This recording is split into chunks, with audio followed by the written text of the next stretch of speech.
Okay. So have you ever, like, imagined someone secretly living in your house? I can't say that thought has ever crossed my mind. But that's what we're looking at today, kind of. We're doing a deep dive on a story called The Man in the Vents, and it's about this college student, Daniel, and he had this really freaky That experience. sounds promising. So Daniel, he's living alone, right? And he starts noticing, like, just little things off, like little Mhm. details that aren't quite right in his apartment. Oh, like what? Well, like food would go missing, or Ugh.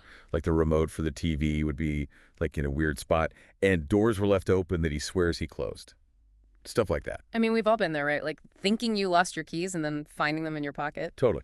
But in Daniel's case, it was like way more than just absent-mindedness. I see, so it got worse. Yeah, much worse. Like he starts hearing these faint scratching sounds from the vent above his bed. I mean, can you imagine? That's pretty creepy, not gonna lie. Our homes are supposed to be our safe spaces, you know? So when something disrupts that sense of security, it can be really unsettling. Absolutely. Yeah. And for Daniel, it just kept getting creepier. Like this awful smell starts hanging around his apartment. Oh, yuck. Like what kind of smell? It was described as like sweat and something rotten mixed together. Ugh. That's just awful. I know, right? And then, get this, one night, Daniel is watching TV and he sees a face reflected in the screen. What? Wait a minute, like someone's face. Yeah, it appeared to be looking out from the air vent. Oh my gosh, no way. Talk about terrifying. Right? I mean, what would you even DO at that point? Well, it's interesting because a lot of times people's first reaction is denial, right? Like your brain tries to come up with a rational explanation to avoid facing something that scary. Yeah, I can see that. So I wonder if Daniel like immediately checked the vent or if he kind of just froze up. Well, the story says he was just totally paralyzed with fear at first, but eventually he did. He worked up the nerve to look. And what did he see? Well, nothing at that moment. But after that, he started sleeping with all the lights on. Clearly, this was getting to him.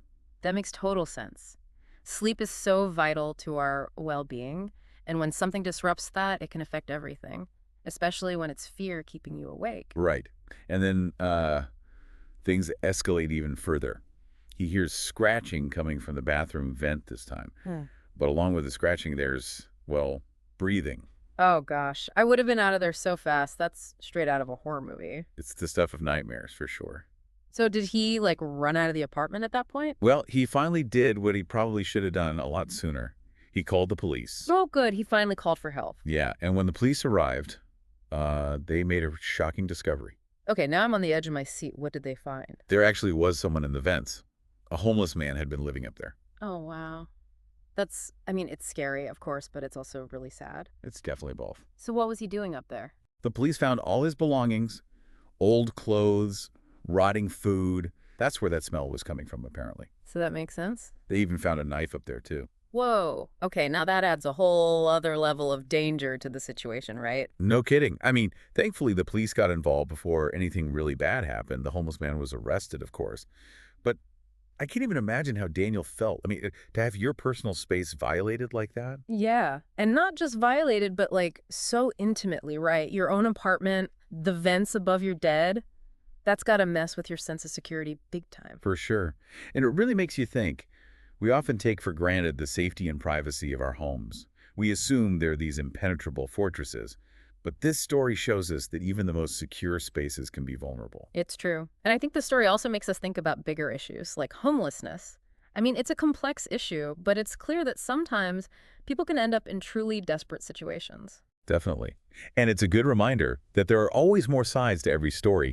It's easy to judge or make assumptions, but we often don't know what other people are going through. Exactly. So this deep dive into the man in the vents, it's unsettling, it's thought-provoking, and it's definitely a story that stays with you.